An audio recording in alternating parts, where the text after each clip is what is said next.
Qual é a cara da diversidade?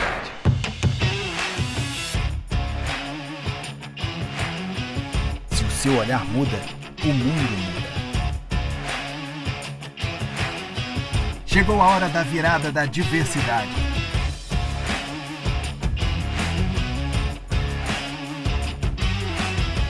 Acesse agora pontosdiversos.org e faça parte.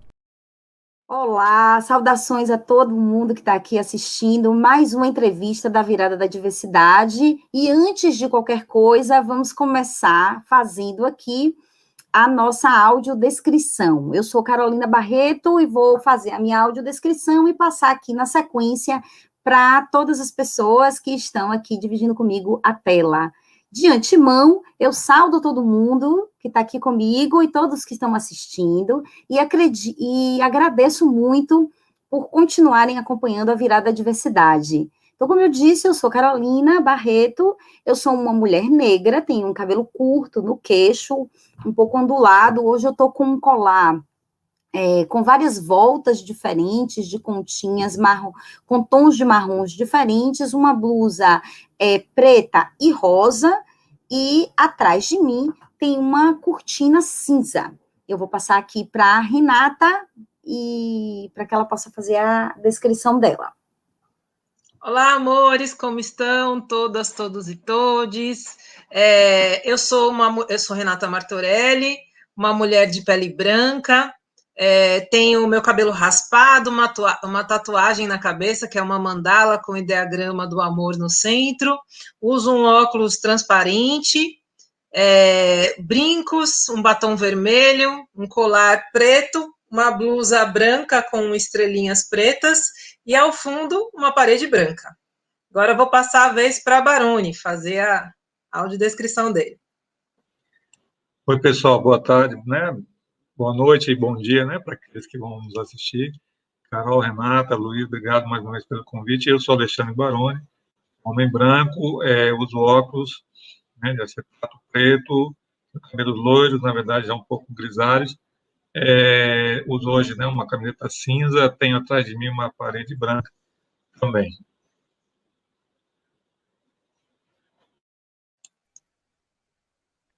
Olá, pessoal. O meu nome é Luiz, eu sou intérprete de Libras, eu sou um homem pardo, uso óculos de acetato, cabelo curto, barba cerrada e estou com a camisa preta. Atrás de mim tem uma parede branca. E hoje estou aqui para poder garantir a acessibilidade dessa live também com as pessoas surdas. Maravilha.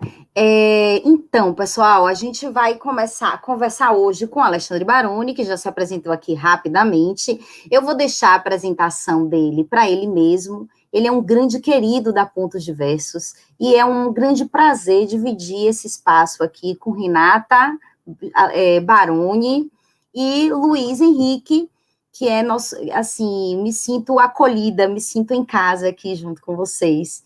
Nesse lugar que nós estamos hoje, o tema da Virada da Diversidade é sempre, né, não hoje, mas sempre é muito importante, mas o de hoje é muito especial para nós. A Virada da Diversidade é esse movimento convocatório que nós iniciamos há mais ou menos um mês, onde a gente está buscando esperançar, fazer o exercício de esperançar. Em momentos difíceis, é muito importante que a gente possa alimentar também a esperança de que já existe muita coisa sendo feita para que o mundo seja melhor e mais inclusivo para todas as pessoas.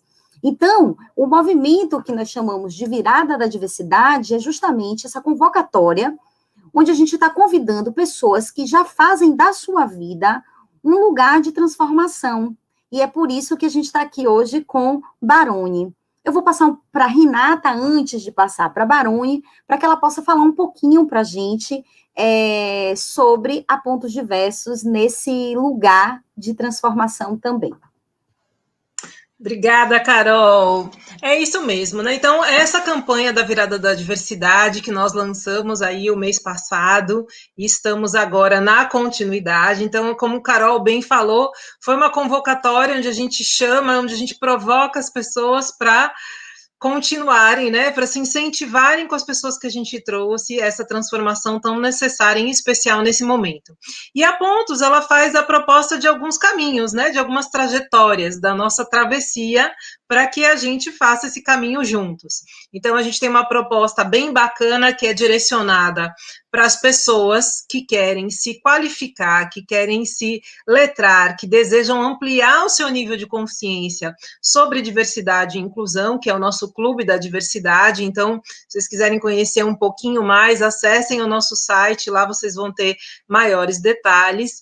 E nós temos uma segunda proposta, que é a Jornada da Diversidade e da Inclusão, né? Tudo que é da diversidade, a gente traz como perspectiva a inclusão, porque isso é uma crença muito forte para a gente.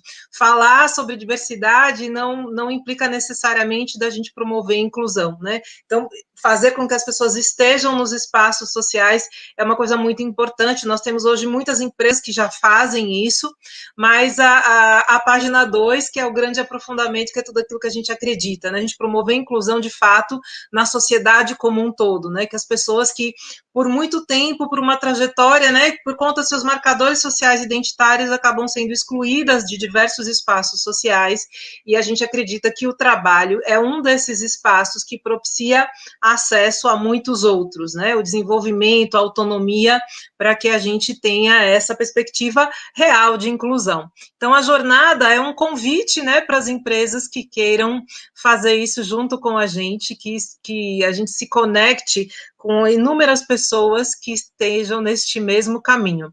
Então, a perspectiva da inclusão da pessoa com deficiência é uma grande porta de entrada. Muitas empresas, por conta, né, dessa prerrogativa da necessidade do cumprimento, né, legal das cotas, acabam abrindo as portas para a diversidade através disso. Então, é uma boa porta de entrada para a gente começar essa entrevista. Então, eu passo a partir daí a palavra e pergunto a Barone, né, de que lugar e o que você tem feito para mudar o mundo. Bom, eu na verdade acho que é assim, né? Essa pergunta é uma pergunta que, como vocês falaram, é muito provocativa, com certeza, né? A gente faz e nunca para pensar o que é que de fato a gente está, né? Ou se está efetivamente mudando o mundo. Bom, eu acho que cabe, né, nesse primeiro momento, para falar, né, do meu espaço e do meu local de fala, dizer que eu sou uma pessoa hoje, né, com deficiência, mais precisamente, né, domingo, são 29 Páscoas, eu costumo brincar, né, na verdade o acidente foi dia 18 de abril de 1992, né, mas foi num sábado, né, de Aleluia, então eu costumo comemorar as Páscoas, né, como um momento de ressurreição, enfim, né, daqueles que acreditam, né, em todo o movimento aí, né, que a gente faz nesse período. E para mim foi de verdade, né, um momento de nascer pela segunda vez e entender talvez, né, um pouco mais do meu lugar, né, nesse mundo.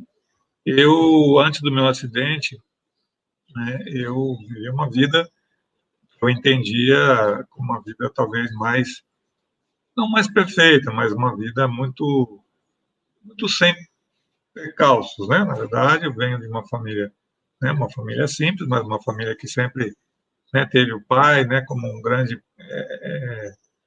a família, né, e o pai como, né, um grande alguém que sempre garantiu, né, o espaço da gente nos locais onde a gente precisava estar, sempre foi um grande provedor, um exemplo, inclusive, né, de honestidade, né, uma pessoa a quem eu tenho, né, muito respeito, uma mãe, que sempre foi aquela mãe, né, que a gente costuma dizer a mãezona, né, que cuida, né, que está em casa, que faz a comida, que, enfim, que sempre cuidou dos filhos. Eu tenho mais dois irmãos, um mais velho e um mais novo. E, então, assim, a gente sempre viveu uma vida, se não tranquila, mas uma vida sempre muito, né, focada nas coisas que a gente podia ter, nas coisas que a gente eventualmente, né, tinha condições de fazer naqueles momentos. Claro que nesse processo, né, eu estou falando do 0 aos 24 anos, eu tive a oportunidade, por exemplo, de trabalhar com meu pai aos 16 anos. Eu sempre me incomodei muito com a ideia, né, de que, tudo, né, eu precisava pedir dinheiro, né, para fazer qualquer coisa ao meu pai, né, tudo, então isso me incomodava. Em algum momento ele tinha um negócio pequeno, eu disse, meu pai, eu quero trabalhar, né, com vocês e quero de alguma forma ajudar e também ter, né, ou de alguma maneira a minha condição de poder, né, prover as minhas próprias necessidades dentro daquilo que era possível, né? Fiz isso aos 18 anos. Eu, né, tive a oportunidade de fazer um vestibular, como, né, toda pessoa aí, né, que segue o caminho, né, da educação, e ele sempre fez questão de dizer a todos os filhos, né, que a herança que ele queria deixar para todos nós era exatamente essa, né, era uma formação, né, que ele não teve por uma questão de opção dele, mas ele sabia o quanto isso, né, tinha feito falta na vida dele profissional, inclusive, assim como a minha mãe, do mesmo jeito. Então, eles sempre, né, nos deram essa oportunidade. Eu, aos 18 anos, então, precisei tomar uma decisão, fiz 3 vestibulares, passei, felizmente, nos 3. E aí, bom, né, e agora? Trabalhar, continuar trabalhando ou estudar? E aí, né, numa conversa muito franca, eu me lembro até hoje com ele, ele disse, olha, eu não sei até quando eu vou poder, né, prover uma faculdade para você. Então, aproveite nesse momento que você pode, né, que eu posso, então vai estudar. E foi o que eu fiz. Então, eu fui fazer uma faculdade de engenharia, mais especificamente engenharia química, onde eu morava, né, em Maringá, no Paraná. Era uma das universidades, ainda é, na verdade, né, um dos cursos mais bem conceituados nessa área, né, da engenharia química, né, no país. E era uma área que eu gostava muito, que, aliás, eu continuo gostando.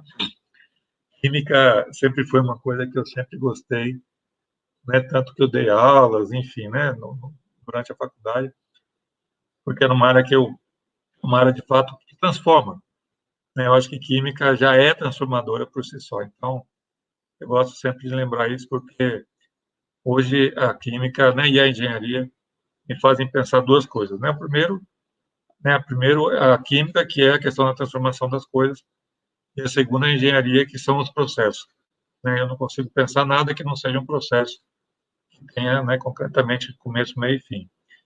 Muito bem, né? E aí, para não me alongar, eu com 24 anos me formo, aliás, com 24 anos, né, me formo, começo a trabalhar, me mudo para São Paulo, né, no ABC Paulista, vou trabalhar numa grande petroquímica, já, né, numa empresa, né, petroquímica, e aí, num sábado de aleluia pela manhã, dia 18 de abril, eu, então, sofro um acidente de carro, em uma lesão da coluna cervical, que me coloca, né, nessa condição de hoje, numa cadeira de rodas, né, há 29 anos, com uma lesão, né, com uma limitação física, na verdade, que é, né, considerada uma limitação severa, que eu tenho movimentos totais, né, da cabeça, boca, enfim, os ombros, parcialmente dos braços, e mais nenhum movimento, nem sensibilidade, né, do tronco, dos membros inferiores. Então, isso exige, né, e exigiu, né, desde o início que eu fizesse uma reorganização toda, né, da minha perspectiva de vida. E é óbvio que, né, pensar nisso, com 24 hoje, com 53 anos, né, que é a minha idade, pensar nisso é muito mais simples. Mas pensar nisso com 24 anos não foi nada simples, eu posso dizer, né, e para vocês, né, que não foi nada simples, porque o primeiro sentimento é de que a vida acabou, né? Eu acho que o primeiro sentimento é que a vida acabou e que você efetivamente não vai poder mais fazer nada e não vai ter mais condição para nada, e aí não há como dizer, né, para ninguém que, né, a depressão, de que a vontade de eventualmente, né, de dizer, olha, né, que a vida acabe agora, né, que assim não vale a pena, né, que ela não tenha acontecido, isso é um fato, né, mas eu acho que eu sempre digo isso, uma sorte muito grande, eu tive durante né, a minha reabilitação, minha recuperação do pós-acidente, 2, eu tenho, na verdade, na minha família, né, por parte da minha mãe, 3 tios,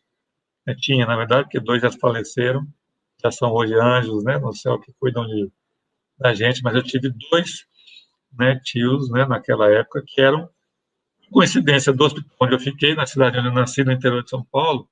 Um era o diretor clínico do hospital e outro era o diretor do UTI. Então, vocês imaginem o que é que eu não vivi.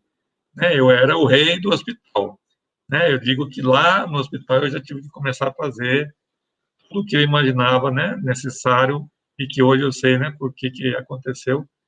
Naquele momento era tão interessante, né, que assim a liderança começava a aparecer, né, em mim porque vinham lá os enfermeiros, né, para reclamar das condições de trabalho, para dizer que, né, as coisas não estavam boas, enfim, era um grande barato e eu acabei criando uma relação com esse pessoal muito interessante. E fui dali para São Paulo, no centro de habitação, na ACD, em São Paulo, onde lá, sim, né, aí começa a minha trajetória enquanto pessoa com deficiência e, sobretudo, enquanto uma pessoa que começa a perceber a necessidade, né, de mudar algumas coisas, né, que eu comecei a perceber, a entender.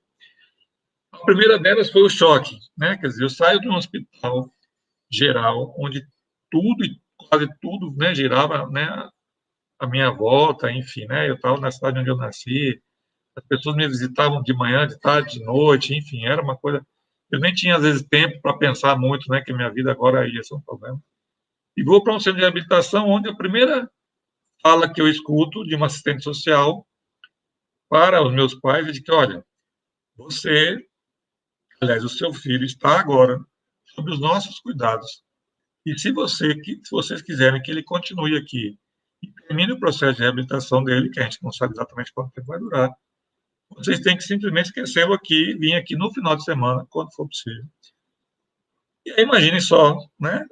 Qual foi a reação de todo mundo, deles e a minha. Minha mãe conta até hoje essa história, eu gosto sempre de lembrar. Ela diz que, né, ela sempre conta isso, que quando eles me deixaram, né, dentro no espaço do centro de habitação, eram muitas pessoas, né, muitas. Enfim, ela falou, olha, você parecia um coelhinho daqueles, né, com medo, né, que não sabia, né, o que ia acontecer, como é que as coisas iam ser e tal, e aí a gente teve que ir. Então, assim, a partir daquilo, eu falo, não, eu preciso tomar a rédea, né, a partir daquele momento na minha vida, como eu tinha antes do meu acidente, né, porque naturalmente eu estava fragilizado e não tinha como ser diferente. Muito bem. Aí eu começo a interagir, né, com os profissionais e, sobretudo, com a galera. Eu sempre gosto de dizer uma galera, porque me apelidaram de avô, imagine vocês, eu com 24 anos. 24 anos, era o mais velho da turma, né? Nós éramos em 7, 8, na verdade, 5 homens e 3 meninas. Né? Depois de mim, com 24, o mais velho tinha 20. Todos com uma história, né, de acidente ou, né, de alguma forma estavam lá em processo de reabilitação. Cada um de um lugar, um de Minas, um da Bahia, um de São Paulo, enfim, né? Um no Uruguai, uma uruguaia. Né? Nós passamos lá 4 meses, né, convivendo, né, diariamente. E lá eu tive o prazer de conhecer e, obviamente, vivenciar um pouco disso, ou seja, qual era a minha condição de estar lá naquele momento, né, com as contas pagas, né, para um plano de saúde que eu tinha à época da empresa, né, onde eu trabalhava, e aqueles que estavam lá pelo SUS. E aí todo mundo era tratado do mesmo jeito. E aquilo já me incomodava. Como é isso? Né? Então, como é que se trabalha isso? Né? Alguma coisa precisa ser diferente. Mas eu falei, bom, as pessoas que estão aqui são as mesmas. Né? E aí eu começo a conversar com o João Preto, né? O meu primeiro, talvez, amigo preto, né? Nessa minha história, nessa minha jornada. E João era um mineiro muito pobre, ficou 4, 5 anos, até descobrir que ele não ia mais andar, que ele tinha uma lesão como a minha, na casa dele, dentro da casa dele, enfim. E a gente então começa a trocar muita informação, discutir muitas coisas. Todo dia a gente tinha que deitar às 6 horas da tarde, aquilo me incomodava profundamente. Que negócio é esse? Por que eu tenho que estar na cama às 6 horas da tarde? Eu não posso ficar mais tempo, né, conversando. Enfim, era aquela coisa militar, né, do centro de reabilitação. E a gente, mas de qualquer forma, foi um período bom, em que a gente conseguiu se mexer muito, se movimentar. E na nossa despedida, vamos chamar assim, a gente disse que algum dia a gente ia se reencontrar, tal coisa que aconteceu há 3 anos atrás aí num grupo de WhatsApp, está muito legal a gente ter conseguido se reencontrar. E a partir daí eu começo, né, lá em São Paulo ainda, a conhecer pessoas, e conhecer pessoas ligadas ao mundo do trabalho, e, sobretudo, pessoas com deficiência que já militavam, né, nessa esfera. A primeira pessoa que eu conheço, por intermédio, inclusive, do meu tio, de um desses meus tios, né, que já faleceu, é o professor Romeu Sasaki, né, que eu acho que vocês todos conhecem, né, uma grande referência na área, né, da inclusão das pessoas com deficiência. Meu tio, dia, né, no sábado, passou no nosso apartamento, na época o apartamento que a gente morava em São Paulo. Não, vamos lá numa reunião do Conselho Estadual do Direito da Pessoa com Deficiência do Estado de São Paulo. Vamos, né? Eu, né, não tinha a mínima ideia do que era isso, como funcionava, nada disso. Aí a gente chegou lá, eu tinha lido algumas coisas, até por orientação dele, sobre o Romeu, né, alguns artigos, algumas coisas que eu vinha lendo. E aí, quando a gente chegou lá, né, o Romeu estava sentado numa mesinha, fazendo a inscrição das pessoas. E aí, Romeu, sim, qual é o nome de vocês, tal, se apresentou, e aí, né, obviamente, a gente, né, imagina, Romeu já era, né, uma figura, né, que todo mundo, né, falava muito, muito. Romeu, então, a gente sai de perto de Romeu, chama meu tio e diz, vem cá, esse Romeu é aquele mesmo? Ele estava nos Estados Unidos, foi para o Japão e agora está aqui de novo. Então, pensem numa figura simples, né, alguém que fala a nossa língua, né, né, que vocês já tiveram a oportunidade de conhecer, como eu. E depois da reunião, né, meu tio convida o Romeu para ir comer uma pizza no nosso apartamento. E daí nasce uma amizade. O Romeu me convida, à época, a mim e mais 10 pessoas com deficiência, para criar um grupo de estudos. Né? Ele é um cara muito preocupado com isso, sobre vida independente. E aí a gente tem a oportunidade, né, eu tive durante 2 anos, né, que eu vivi depois disso, em São Paulo, ainda em São Paulo, de conhecer toda a teoria e a filosofia de vida independente, que era uma coisa que ele tinha, né, experimentado, trabalhado, vivenciado no Japão e nos Estados Unidos. E naquela época no Brasil, né, havia um movimento nascido, né, no Rio de Janeiro, de vida independente, o primeiro centro de vida independente no Rio, depois em São Paulo, e aí, quando eu volto para Maringá, né, por conta de necessidade, né, inclusive de rever questões pessoais, né, da minha família, enfim, a gente cria lá um centro de vida independente em Maringá, o primeiro centro de vida independente no interior do país. Né? Nós fomos, né, caminhando com isso, nós chegamos a ter 20 centros no país todo. E o que é que eu quero, onde é que eu quero chegar com isso? Dentro desse centro de vida independente, a gente criou o primeiro projeto, que eu acho que já, né, falei com vocês sobre isso, se chamava Empresa Inclusiva. A gente vinha discutindo, como hoje a gente continua discutindo, a dificuldade das pessoas com deficiência de serem incluídas no mercado de trabalho. E aí nós fizemos, então, pensamos e bolamos, né, um pequeno grupo, né, que fazia parte dessa organização não governamental. A gente construiu, bolou, né, um projeto que fazia exatamente um pouco do que a gente está tentando fazer hoje, né, aqui, né, ou já fazendo, na verdade, que é levar para as empresas o conhecimento sobre a importância, não só de cumprirem, né, elas cumprirem as cotas. É claro que isso era o objetivo inicial, né, mas como elas cumpriam as cotas? Como é que elas podiam colocar as pessoas com deficiência para trabalhar, né, nesses espaços? Porque elas sempre, né, diziam a mesma coisa. Não, a gente coloca, a pessoa não fica, a gente bota, e aí, naquela época, né, com muito menos informação do que hoje, né, a gente tinha uma situação muito clara, que era aquelas questões, né, criadas sob a perspectiva de que, bom, para cegos, lugares que não têm luz, para surdos, né, lugares barulhentos, né, para pessoas com deficiência intelectual, né, funções pouco ou nenhuma, que não, né, onde elas não têm nenhum tipo de exigência intelectual. Enfim, eu passei, a partir daí, a perceber que havia, né, já desde então, nós estamos falando de 1997, 98, mais ou menos, né, a partir da minha experiência, inclusive, né, naquela época eu estava afastado ainda, né, na verdade, por uma aposentadoria, né, por invalidez, então eu trabalhava nessa ONG tinha, né, condições de tocar basicamente só a organização, né, que a gente tinha criado, de que isso era uma coisa que havia como ser melhorada. E a gente, então, segue nesse trabalho, conversando com as empresas e com os empresários, fazendo um diálogo, né, muito profícuo, muito bacana, mas percebendo que não resolvia, né, que só a ideia, né, de que, olha, você tem uma cota a cumprir, você tem, né, que garantir o espaço, então não adiantava. Então, a gente passa a ir para as empresas, né, a propor às empresas que a gente vá, né, de fato, concretamente, né, dentro da empresa, para dizer, olha, há como mudar aqui, né, uma condição, né, para que uma pessoa com deficiência esteja nesse espaço de uma forma eficiente, né, porque o que a gente queria desde aquele momento era exatamente isso.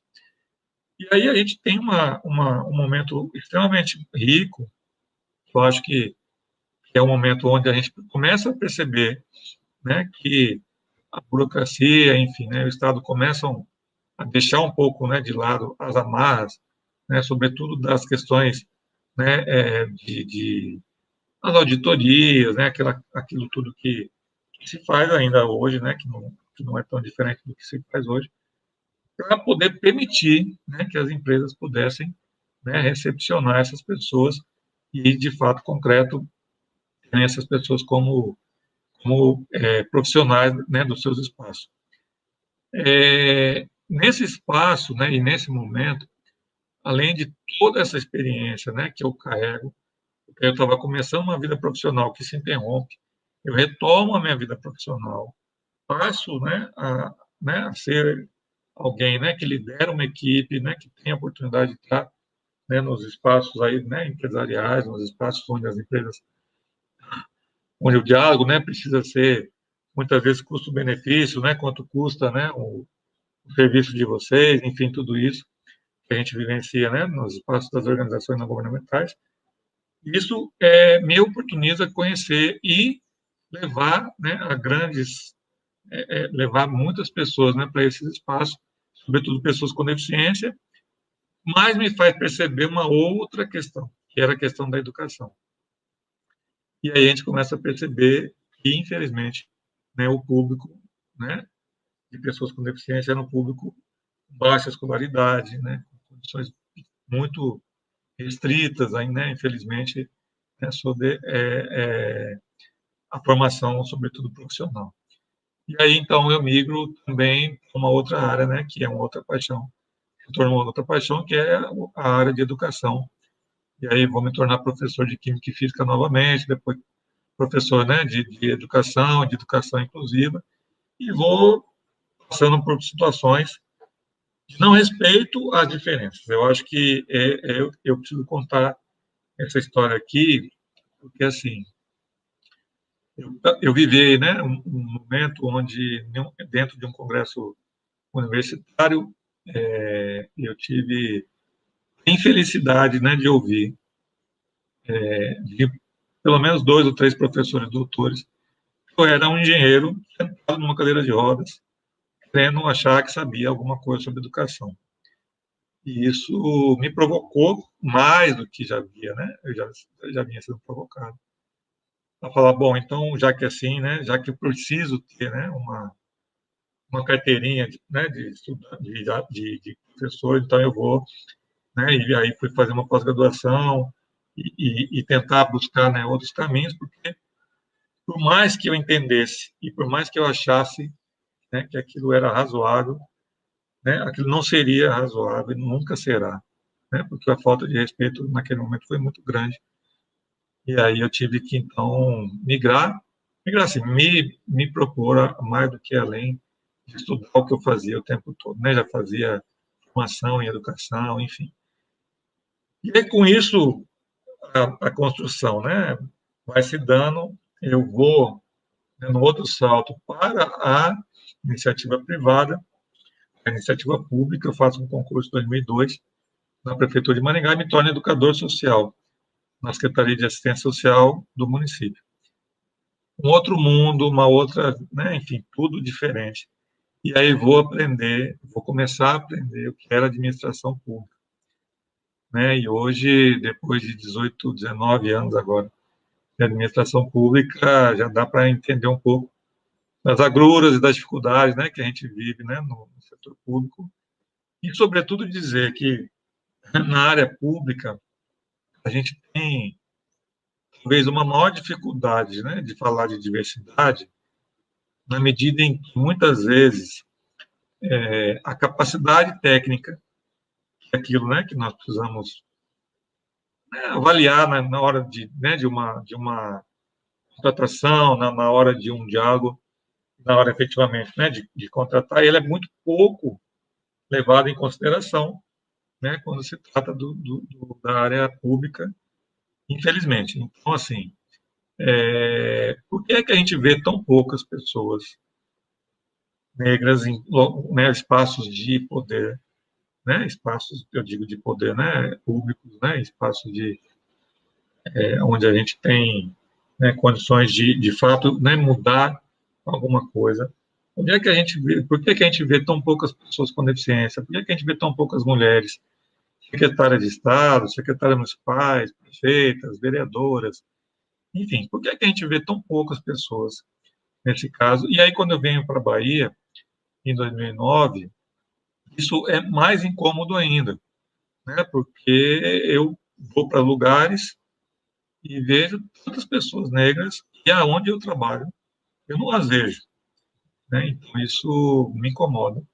E eu acho que essa questão que a gente está colocando aqui precisa ser, né, levada, óbvio, né, para a iniciativa privada, mas, né, como apelo e até como contribuição para o projeto de vocês, né, de diversidade, a gente também pense, né, em levar isso de alguma forma, né, e aqui como superintendente agora do Estado, na área da pessoa com deficiência, talvez eu possa ajudar, levar isso também para os espaços do poder público, né, sejam eles quais forem, para os espaços do poder legislativo, né, porque a gente precisa ver pessoas diferentes, né, pessoas que tenham diferenças nesses espaços também. E por que eu estou dizendo isso para encerrar esse primeiro momento da minha fala? Porque a pandemia trouxe, né, uma coisa no início, nos parecia, né, as pessoas com deficiência, uma grande oportunidade, que era de acreditar que a partir de agora nós não teríamos mais dificuldade né, de emprego, as empresas né, nos procurariam, porque a gente poderia trabalhar de forma remota, poderíamos trabalhar nas nossas casas, né, a gente não teria dificuldade com acessibilidade dentro das empresas, né, e do mesmo jeito, né, a área pública. E isso não aconteceu. E não aconteceu por um simples fato, porque a gente, né, entendeu mais do que nunca que os espaços só vão mudar, os espaços só vão se tornar acessíveis e inclusivos e diversos na medida em que nós estivermos nesses espaços. Então, assim, eu tenho acostumado, né, fazer uma brincadeira nesse período da pandemia de que as janelas, né, que a gente hoje experimenta, por exemplo, elas esconderam a minha deficiência. Ninguém mais me vê numa cadeira de rodas. Se eu não disser que eu estou numa cadeira de rodas, ou alguém, desculpa, se alguém não quiser acreditar que eu estou sentado, né, e tenho toda essa limitação que eu disse a vocês, quem é que vai dizer que é verdade ou que é mentira? Então, esse espaço tirou, na verdade, a pouca visibilidade que as pessoas com deficiência já tinham, né? Ela trouxe, a verdade, um pouco de visibilidade para outras deficiências, né? Mas para a maior parte das deficiências, sobretudo aquelas físicas, enfim, né? As deficiências que são mais aparentes, ela simplesmente tirou, né? Essa questão. Então, eu acho que a gente vive um momento, que, óbvio, né? Nós estamos chamando aí né, de mundo híbrido, de um mundo diferente, e eu acho que o que vocês estão fazendo é exatamente isso, né? É construir pontes e provocar, na verdade, a iniciativa, né, as empresas a repensarem, né, as suas práticas. E eu queria muito nesse sentido dizer para vocês que para mim, uma felicidade dizer que, assim, o mundo que eu queria lá atrás, né, depois do meu acidente, ver diferente, eu começo, né, a mais do que nunca entender que é possível, né, e mais do que nunca. E alguém pode dizer, poxa, mas 29 anos depois você vai dizer isso? Você levou todo esse tempo, né, para aprender isso. E eu acho que é assim, né, a gente precisa muitas vezes, né, viver, experimentar algumas coisas que talvez a gente não imaginava, né, experimentar, como eu não imaginava experimentar, né, uma vida numa cadeira de rodas, né, até os meus 24 anos, hoje eu digo, né, que a minha vida sobre uma cadeira de rodas é uma vida plena, mas que exige uma mudança, né, do mundo, com certeza, e eu estou, né, sempre com aqueles, né, que estão ao nosso lado, pronto, né, para fazer isso. Acho que eu falei demais, mas vamos lá. Você nunca fala demais, Baroni, é sempre uma inspiração.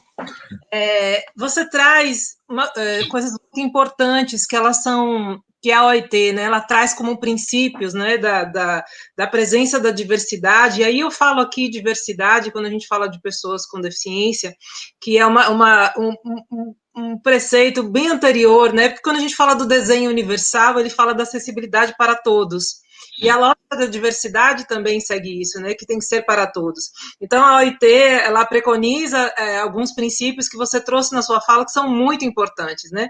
O primeiro deles é que é importante você conhecer sobre diversidade, né? E quando você traz a educação, quando a gente traz essa perspectiva do letramento, com aquilo que a gente propõe dentro do Clube da Diversidade, então ter conhecimento sobre essa diversidade, saber as perspectivas relacionadas à pessoa com deficiência, que é a nossa pauta aqui, né?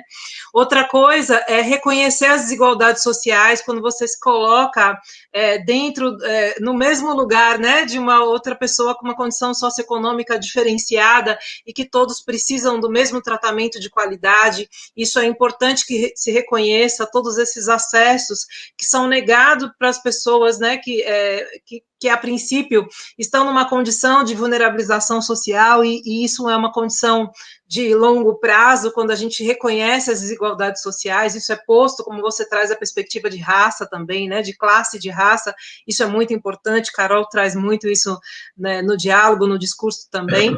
Então, reconhecer as desigualdades, é importante que a gente tenha ações efetivas de promoção da igualdade de oportunidades, quando você traz isso também nessa fala. Outra coisa que a OIT traz como fundamental é a convivência, né, que foi o final dessa sua fala. Então, a gente só conhece, reconhece e propõe soluções se as pessoas estão nos espaços. A gente conversa muito com os jovens, né, eles dizem assim, a gente tem que invadir, né, então, se a gente não invade, a ideia da invasão, às vezes parece um pouco agressiva, mas não é essa a perspectiva, as pessoas precisam estar, elas precisam, a gente já tem, né, uma legislação bem forte, essa jornada da inclusão da pessoa com deficiência tem uma garantia legal muito importante, embora a gente ainda sabe que isso não é garantido, né, de muitas formas, de muitos espaços, mas já tem uma legislação muito mais à frente de que outras vertentes, como a gente fala da diversidade, outros marcadores, por exemplo, como as pessoas LGBTQIA+, né, a gente ainda tem uma legislação um pouco mais fragilizada e um pouco menos consistente e comparada, né, que há comparação que se faça, né, mas enfim. E aí, a partir daí, eu quero fazer uma outra pergunta. Então, a gente, apesar de toda essa trajetória, de tudo isso que é feito, a gente tem uma coisa que enfim, dou um passo atrás para voltar à pergunta, que é falar sobre as acessibilidades, né, que são inúmeras. A arquitetônica, hoje a gente tem também avanços enormes na arquitetura, né, no urbanismo. Então, hoje você não aprova uma reforma sem contar com essa perspectiva da acessibilidade. Então, isso é uma prerrogativa já. E a gente sabe que uma das acessibilidades que são mais vulneráveis é a atitudinal. Então, eu queria perguntar para você o que você acredita que é importante que a gente faça para acabar com aquilo que a gente fala que é o capacitismo, né? Que quais são as ações, por exemplo, da secretaria, o que a Superintendência dos Direitos da Pessoa com Deficiência vem trabalhando e dialogando sobre isso, e, em especial, aquilo que você já vivencia, né, nas relações sociais sobre isso. Então, eu queria que você falasse um pouquinho mais. E, assim, eu acho que, né, a pergunta é super legal, né, essa coisa, né, do preconceito, ou né, do capacitismo, né, como é mais moderno agora, né, a gente falar, né, da ideia de que você, né, não aceita alguém num espaço, né, por conta de você acreditar, né, que essa pessoa não é capaz é algo que, de fato, talvez seja o mais difícil. A gente, no âmbito, né, e no seio do movimento de pessoas com deficiência, e não diferente disso, né, no espaço, né, de construção e de trabalho, né, da nossa superintendência, a gente sempre diz o seguinte: olha, quebrar calçada, fazer porta larga, é, colocar intérprete de Libras, né, nos espaços, enfim, essas coisas, óbvio, não são tão simples assim, mas não são tão complexas como você fazer com que alguém deixe de ser capacitista, né? Então, eu penso que quando eu falo para vocês, né, que no universo da gestão, né, e da gestão, seja ela, né, privada ou pública, né, no universo aí do poder, né, do poder da gestão como poder, você ainda tem, né, isso de forma muito forte, ou seja, eu percebo, né, e eu e todos aqueles que trabalham, né, comigo e próximos a mim, todas as pessoas com deficiência que têm a oportunidade, né, de estar no espaço de trabalho, e muitas vezes a gente é tido como alguém pode fazer, mas que eu não tenho certeza se vai conseguir. Então, a partir daí, a gente vivencia situações, leituras, né? Que a gente faz de corpo, que a gente faz né? Que a gente tem, né? De expressão, de gesto, que não são muitas vezes verbalizadas, né? Sobretudo para nós, né? Para as pessoas com deficiência, né? De que as pessoas ainda têm muita dúvida sobre a nossa capacidade. Eu poderia contar várias e várias histórias aqui, né? Mas não é o caso. Então, assim, eu acho, Renata, que a gente, e Carol, a gente tem né, um desafio, talvez seja o maior de todos, né? Que seja, né, nesse sentido de empoderar as pessoas com deficiência. Eu tenho, nessa trajetória, percebido que, né, como você falou, né? A gente tem, né, uma estrada longa, né, percorrida, né, em termos de direitos, né, de garantia dos direitos, né, das pessoas com deficiência, e sobretudo no direito ao trabalho. Mas falta às pessoas com deficiência, na sua maioria, a condição de exigir esses direitos, né? A gente tem uma máxima de que eu não posso exigir meu direito se eu não sei qual é o meu direito. Então, eu penso que numa ação, né, que a gente pode fazer é de trazer para, né, nós, e é isso que a gente tem feito, por exemplo, no âmbito da Superintendência do Direito da Pessoa com Deficiência, né, um movimento de reunir, né, de fazer né, um diálogo mesmo, né, concreto com as pessoas com deficiência, as suas famílias, enfim, dar a essas pessoas o que elas precisam ter, que é o seu próprio poder pessoal, né? Porque a gente sabe que a partir daí ninguém mais vai tirar delas o direito que elas têm, né? A gente sabe que isso o que vai talvez mudar o mundo, né? Como a gente quer. Então, eu particularmente tenho, né, tido essa preocupação à frente da superintendência, né? A gente tem as ações concretas, né, de garantir direito a transporte, direito à moradia, enfim, né, com os outros, né, entes, direito ao trabalho, né, na área pública, mas uma das nossas principais ações hoje é o que a gente tem chamado, né, de atendimento humanizado.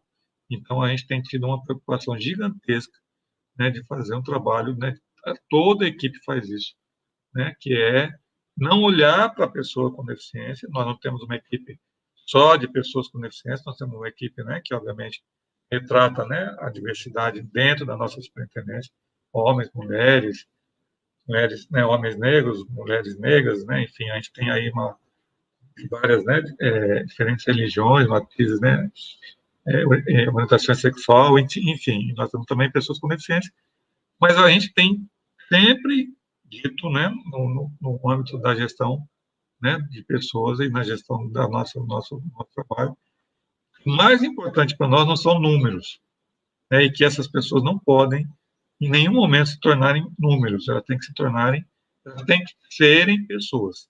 Então, assim, acesso à saúde, acesso à educação, acesso ao lazer, acesso, né, enfim, acesso a tudo, ou seja, uma sociedade acessível, né, um mundo acessível, com igualdade de oportunidades, é o que vai fazer com que a gente, de fato, tenha, né, a condição para que essas pessoas estejam onde elas quiserem estar, né, porque esse é o nosso, copiando um pouco, né, a ideia, né, e o mote da campanha aí das mulheres, eu acho que, né, a proposta é essa, né, de que a gente sempre possa dizer, bom, eu não ando, mas eu quero trabalhar naquele lugar, por que eu não posso? Porque lá tem escadas, né, então as escadas sejam desfeitas. Ah, eu quero ir em algum lugar, mas eu não posso porque naquele lugar não tem nada preparado porque eu não enxergo. Então, que as coisas, né, sejam modificadas. Esse processo, né, que a gente chama aí de efetivamente inclusão social, né, e aí vou aqui lembrar da engenharia, né, o processo de mão dupla, né, que assim, né, a gente faz nossa parte e a sociedade faz a parte dela, né, para o processo, né, se dar no final, né, ao fim e ao cabo, né, de inclusão social, a gente precisa seguir, né, e eu acho que a gente vem construindo, mas aqui é importante dizer uma percepção pessoal de que a gente precisa andar mais depressa. Aí eu não quero que, né, as pessoas com deficiência que estão chegando, né, nesse mundo hoje, né, que elas precisem viver o que eu vivi, né, e sobretudo aquilo que outros viveram, inclusive antes de mim. Então a ideia de mudar, né, as coisas é um pouco nessa linha. Uma coisa que eu aprendi com você, Baroni, quando eu comecei a frequentar, que há mais de 10 anos, né, que eu faço parte com você aí na sua coordenação da Agenda Bahia do Trabalho Decente, né, a Câmara Temática de Inclusão da Pessoa com Deficiência no Mercado de Trabalho, foi que essa lógica que é fundamental, né, de se empoderar as pessoas em todos os espaços, mas de que você disse uma vez com muita veemência que isso entrou na minha cabeça e não saiu nunca mais. Quem precisa se adaptar são os espaços, não são as pessoas com deficiência. Então, isso é uma coisa muito importante. E também, eu acho que cada vez mais isso vem sendo colocado à prova. Hoje se fala muito em soft skills, em hard skills, né? Então, as habilidades socioemocionais.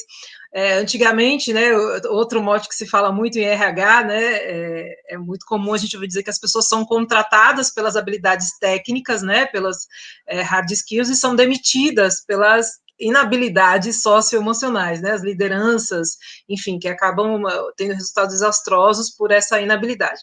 E hoje, a maioria das empresas, que em especial tem esse olhar inclusivo, essa lógica do capitalismo consciente, elas olham primeiro para essas habilidades. Então, as grandes lideranças humanizadas, como você traz também no seu discurso, elas são que geram, né, os resultados potencializadores, enfim, as ações inovadoras, que a própria diversidade também proporciona e colabora. Então, em função disso, é bastante importante quando a gente fala sobre a esperança, né? Então, as habilidades técnicas, elas são muito mais facilmente desenvolvidas e economicamente mais econômicas também, né? De você desenvolver um profissional dentro da empresa. Então, essas habilidades que a diversidade traz, e a diversidade de uma maneira muito natural, né? Por essa consequência da vida, e esse desenvolvimento de habilidades mesmo traz, é fundamental para o mundo do trabalho, né? Então, agora eu vou devolver a palavra para a Carol. Agradeço demais, Baroni, a sua presença. Já depois que ela falar, ela devolve também a sua fala. Essas entrevistas têm sido muito ricas, elas têm sido muito, embora a gente já tenha, né, uma amizade, uma convivência de muitos anos de aprendizado, mas em especial de admiração. A gente aprende com as pessoas que participaram dessa entrevista o tempo todo. E cada vez que a gente dialoga, a gente aprende mais um pouco. Então, essa é uma oportunidade enorme, tanto para as empresas, mas em especial para as pessoas, que antes de estarem nas empresas, elas são pessoas. E a gente se admira por pessoas. A gente se incentiva, se motiva e encontra razão, né, para a nossa existência pelas pessoas. Então, eu vou passar a palavra para uma outra pessoa que eu admiro demais, que é Carol, para que ela possa falar um pouquinho da experiência da Pontos, né, com pessoas com deficiência. Então, eu estava ouvindo aqui vocês e me sentindo muito orgulhosa de estar entre vocês. Porque sabe quando tem alguma coisa que você quer indicar para que várias pessoas assistam, porque você considera muito importante? Então, essa fala de Barônia de hoje está nesse rol aqui das coisas que eu gostaria de indicar para milhares de pessoas assistirem, porque é muito importante, justamente por conta de coisas que vocês dois falaram, que as pessoas costumam rejeitar ou não, ou temer mesmo aquilo que elas não conhecem. Então, só a convivência e o conhecimento possibilitará que as pessoas elas quebrem aquilo que é o preconceito, que é o estigma, né, que acompanha essa questão da atuação sobre a perspectiva da pessoa com deficiência na sociedade. E aí, é justamente por isso que eu considero importante a fala de Baroni hoje aqui, considero fundamental. E eu gostaria muito que outras pessoas ouvissem, tanto para ouvir essa história que você conta, Baroni, seu depoimento de vida, e que traz todo o processo, né, de sua inserção e transformação, né, dentro de uma nova condição, como também eu considero que é muito importante que as pessoas percebam o seguinte: não adianta você pré-definir o que alguém com deficiência ou sem deficiência pode fazer, porque só a pessoa que pode definir isso. E é importante que a pessoa esteja em movimento, né, que esteja inserida, para que seja incluída, para que ela possa descobrir isso. Porque o grande prejuízo dessa história toda que a gente vive, de preconceito, estigma, falta de preparo mesmo, né, da sociedade para a inclusão da pessoa com deficiência, mas também de outras pessoas, de outras questões da diversidade, é que a gente tem se privado justamente desse convívio e dessa questão de compreender até onde as pessoas podem chegar, né? Não é desenhar possíveis super-heróis porque estão vivendo um momento diferente, um momento de superação, mas é permitir que as pessoas elas exerçam os seus potenciais, né? Sua potência. E aí, essa fala que Renata faz, né, que é parafraseada de Baroni, tipo, permita que as pessoas estejam, né, permita que elas estejam no movimento de descobrir, e a sociedade precisa se adaptar para que exista essa possibilidade. Então, de fato, são as escadas que precisam deixar de existir, e não a pessoa com deficiência que precisa aprender a subir escada, né? Então, a gente precisa fazer essa mudança de olhar, e isso eu acho que leva tempo, né? É uma questão de cultura também, mas eu compreendo quando o Baroni fala da necessidade de que isso aconteça de maneira mais acelerada. Isso porque, justamente, no trabalho que a Pontos faz, o que a gente vem percebendo é que esse movimento lento que a sociedade tem em fazer essa transformação de olhar, ela vem fazendo com que gerações sejam perdidas, né? A gente tem perdido gerações nesse processo, e a gente não pode mais admitir perder gerações. Então, eu acredito que, agradeço muito, né, a Baroni por ter empenhado uma parte da vida no processo de acelerar isso, e eu acho que sua presença na superintendência da pessoa com deficiência na Bahia hoje é um grande diferencial para o que a gente tem de transformação hoje aqui no nosso território. Eu tenho plena convicção disso, porque eu assisti nos últimos anos essa pauta ser inserida em lugares que nunca pensaram em falar sobre isso antes, e hoje, e só você conhecer histórias diferentes, você participar de lugares onde as pessoas estão presentes, estão ali, faz com que as pessoas aprendam e vai quebrando esse processo do desconhecido, né? E o desconhecido deixa de ser desconhecido e passa a existir dentro dos espaços. É nisso que a gente acredita, né? É isso que a gente quer, e eu acho que esse é uma grande oportunidade, né, de fazer tanta problematização, mas também de dizer assim, olha, esse conteúdo precisa ser difundido. Então, por isso que ele é algo que eu gostaria que todo mundo pudesse acessar. Então, eu vou finalizar aqui, eu gostaria, acho que é uma temática infinita, né, justamente por conta dessa necessidade de aceleração, né, então, é infinita a necessidade de dialogar também sobre isso, e eu teria algumas perguntas ainda para fazer, mas eu acho que a gente não tem condições, né, por conta do tempo mesmo, mas eu quero aproveitar aqui, agradecer muito ao Baroni, com muito carinho mesmo que eu estou aqui na sua presença, Baroni, assim, de maneira, assim, eu gosto muito de ouvir o que você tem a dizer, né, eu gosto muito de ouvir a sua fala, ela não só pelo lugar, porque você pode falar dessa temática do lugar da pessoa com deficiência, mas não só por isso, mas também por conta da sua sensibilidade sobre as questões, e perceber que, apesar de sua história ela ter todo esse desdobramento por uma questão de classe clara, óbvia, né, você termina se empenhando a atuar para pessoas que não vão ter essas mesmas oportunidades, e a gente sabe o quão fica mais difícil, né, o quão fica mais desafiador, e esse processo mais lento, quando a gente está falando de uma vulnerabilização socioeconômica, que é muito presente por conta da estrutura de desigualdade da nossa sociedade. Então, eu só posso ser grata, e já deixo aqui meu abraço, saudação a todas as pessoas, né, que assistiram a nossa entrevista, e dizer que eu quero reafirmar o quão é importante que a gente continue falando sobre isso, e continue pensando mesmo em soluções, e eu acho que hoje, aqui na sua fala, você traz na sua experiência inúmeras soluções, para empresas, inclusive.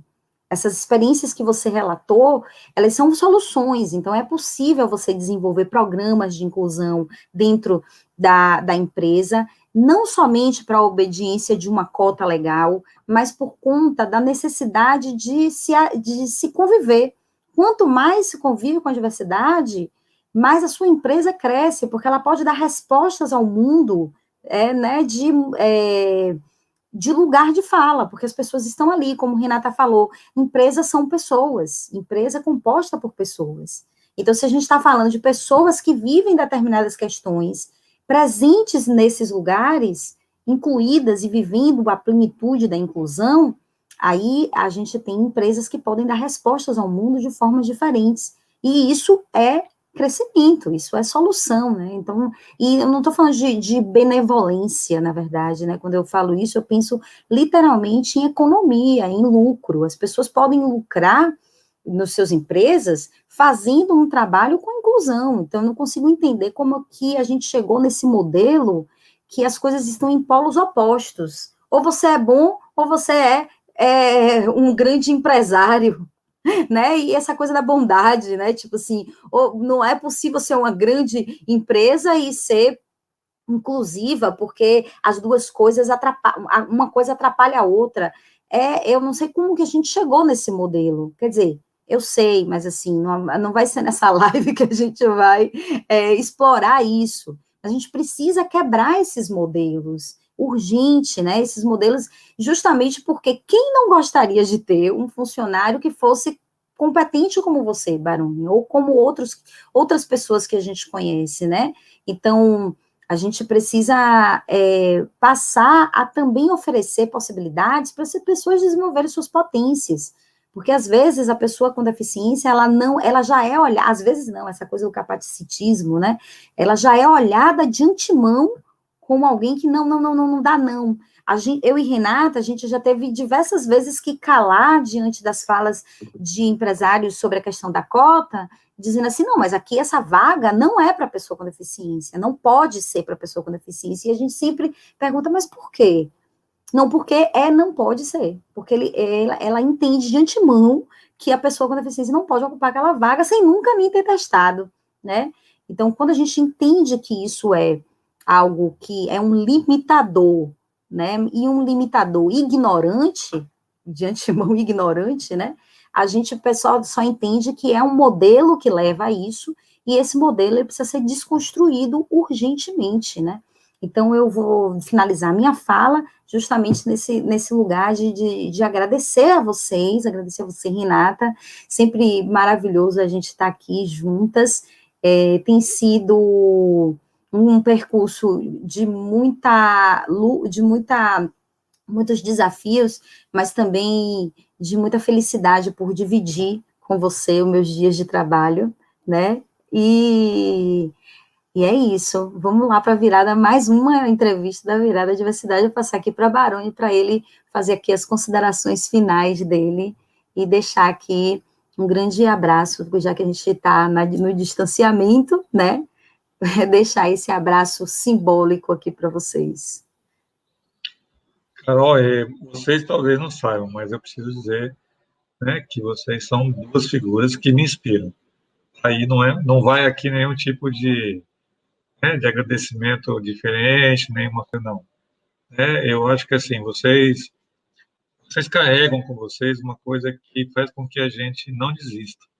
Eu acho que isso é o que traz, né, é isso que está, na verdade, no DNA de vocês, e, por consequência, no DNA da Ponto, tudo que vocês já fizeram, e eu sei que tudo que vocês vão fazer. Então, assim, muitas vezes, né, parece, porque a gente precisa, né, na posição da gente endurecer, não sofrer tanto, né, porque, né, ouvir, por exemplo, né, um empresário dizer, olha, não, aqui não dá, o fulano não pode, e eu sei com as pessoas, né, eu vi vocês se desafiando, inclusive, né, a trabalhar, né, com pessoas com deficiências e com condições vulneráveis muito mais complexas do que a minha, com certeza, e nem por isso vocês desistiram. Então, a todo tempo em que, em algum momento, a gente diz assim, poxa, eu acho que estou cansado, eu acho que isso não é mais para mim, não sei o quê, sabe, vocês acreditem que são pessoas que me inspiram,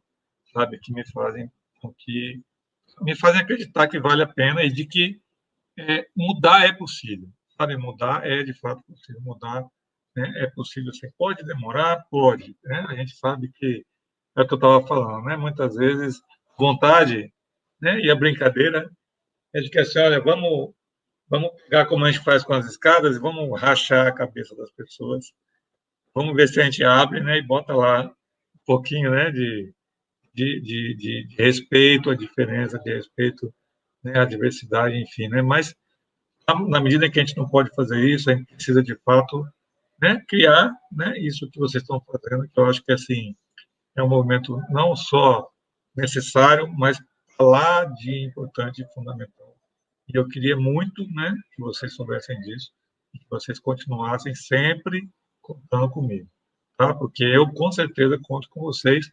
E não é à toa, quando eu preciso, eu peço mesmo. Vocês sabem disso, né? Porque eu acho que a nossa relação está, né, muito além do que simplesmente uma relação, né, de parceiros ou né, de simplesmente.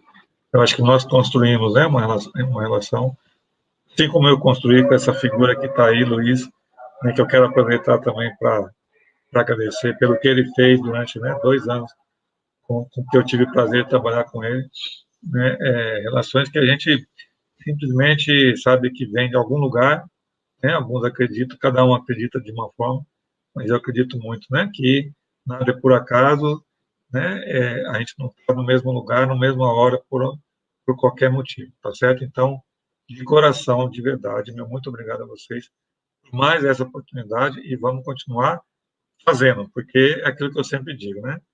O que vai mudar o mundo é a atitude, né? Se a gente não agir, se a gente não for, né, se a gente não for como a gente quer que o mundo seja, nada vai mudar. Tá certo? Obrigadão mais uma vez.